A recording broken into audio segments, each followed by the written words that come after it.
Si quelqu'un te dit « je t'aime », demande-lui pour combien de jours. Les mots sont faciles, mais seuls les actes révèlent la sincérité. La vérité? Personne ne viendra te sauver. Pas de raccourci, pas de miracle. Mais si chaque jour tu avances, même à petits pas, tu finiras par choquer ceux qui doutaient de toi.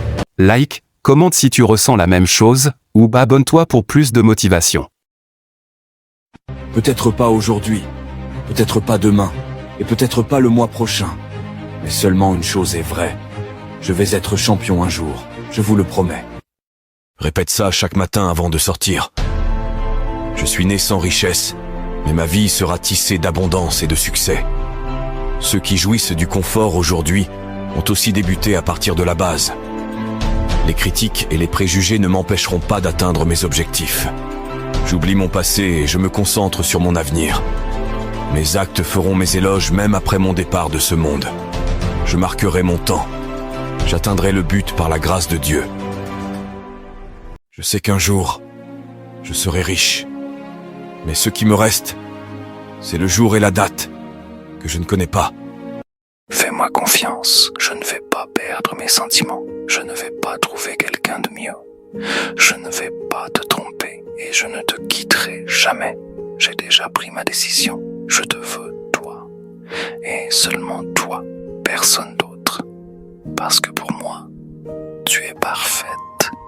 Et je ne peux pas imaginer ma vie sans toi. Je t'aime. C'est tout. Purement et simplement.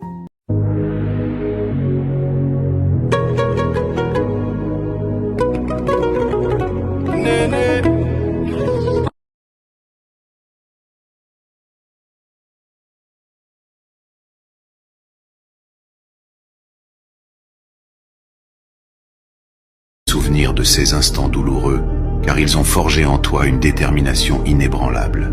Maintenant, transforme ta colère en une puissance inégalée. Quand tu nous regardes là, tu as pensé qu'on est pauvre. On n'est pas pauvre. On attend l'heure.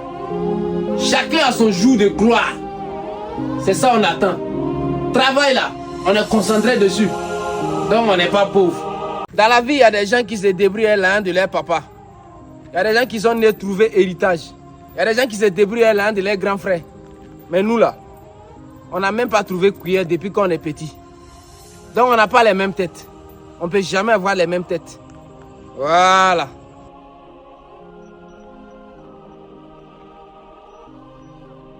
Souvenir de ces instants douloureux, car ils ont forgé en toi une détermination inébranlable. Maintenant, transforme ta colère en une puissance inégalée. Chaque personne doit regarder sa propre vie dans 4 directions. De face, pour savoir où il va. Derrière, pour se rappeler d'où il vient. En bas, pour ne marcher sur personne. De côté, pour voir qui l'accompagne dans les moments difficiles. La vérité? Personne ne viendra te sauver. Pas de raccourci, pas de miracle. Mais si chaque jour tu avances, même à petits pas, tu finiras par choquer ceux qui doutaient de toi. Like, commente si tu ressens la même chose, ou abonne-toi pour plus de motivation. Regarde pas leur statut pour penser qu'ils vivent bien que toi. En vrai, beaucoup d'entre eux ne mangent même pas bien comme toi. Contente-toi de ce que tu as, sinon tu passeras ta vie à rembourser des crédits. On n'est pas pressé ici, c'est Dieu qui donne donc on attend aussi.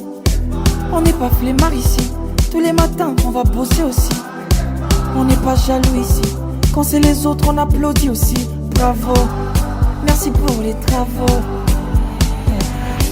On est des rêveurs ici, le tour du monde on le fera aussi. On est des lovers ici, et notre âme sœur on la trouvera aussi.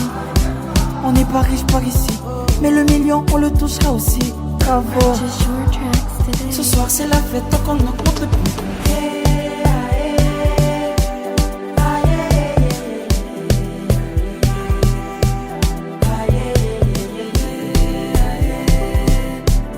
En regardant ma vie, j'ai constaté que j'ai trop perdu du temps avec des personnes qui ne m'appréciaient pas du tout. Pour eux, je n'aurais pas de l'avenir. Mais Dieu merci pour le souffle de vie. Et je sais qu'un jour, mon étoile brillante éclairera sur eux. Je ne connais pas la jalousie, Ma mère ne m'a pas éduqué pour être jaloux des acquis ou de la réussite des autres, mais plutôt à remercier Dieu pour ce que j'ai déjà.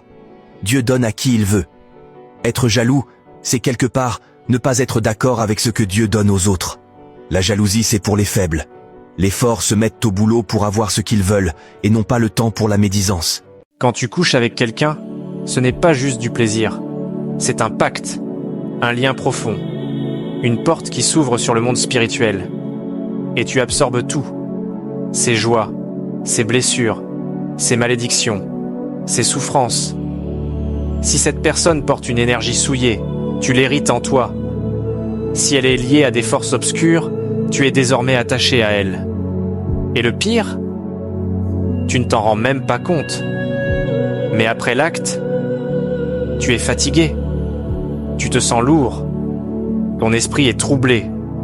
Des blocages apparaissent dans ta vie, sans raison apparente. Tu as été marqué. Mais laisse-moi te dire une vérité. Dieu ne t'a pas créé pour porter le poids des autres. Il t'a donné des moyens de te purifier. Comment te purifier après un acte sexuel ? La Bible déclare dans Psaume 51, verset 9, « Purifie-moi avec l'hysope, et je serai pur. Lave-moi, et je serai plus blanc que la neige. » David savait. Il savait que certaines impuretés ne partent pas avec une simple douche. Il faut une purification profonde. L'eau n'est pas juste un liquide. C'est un portail sacré. Jésus lui-même est l'eau vive, source de vie et de rédemption. Prends un seau d'eau, cette eau sacrée. Ajoute du sel, du citron ou de l'hysope. Ces éléments, porteurs de pouvoir, ont été utilisés depuis des siècles pour purifier les âmes. Ils ne nettoient pas seulement le corps, ils nettoient l'esprit et le cœur. Pendant que l'eau coule sur toi, dis avec force et autorité. Comme cette eau coule sur moi, qu'elle emporte avec elle toute impureté, toute malédiction, toute énergie négative qui s'est accrochée à moi. Que mon corps, mon âme et mon esprit soient restaurés dans la pureté divine, que chaque chaîne soit brisée. Ce n'est pas un simple bain, c'est une guerre spirituelle. Tu brises des liens, tu effaces les traces de ce qui t'a retenu. Ne joue pas avec ta pureté. Si tu laisses ces énergies négatives s'accrocher à toi, elles dévoreront ton avenir. Elles emprisonneront ta destinée, t'empêchant d'accéder à la plénitude de ce que Dieu a pour toi. Alors purifie-toi. Brise ces chaînes invisibles. Ne laisse aucune trace du passé te priver de ton futur, de ta lumière. Et surtout, fais attention à qui tu t'unis. Chaque acte intime est une porte ouverte sur le monde spirituel, et les conséquences peuvent être dévastatrices. Tu sais maintenant. Tu n'as plus d'excuses. Agis avec détermination, car ta purification est un acte de foi. Ta liberté t'attend.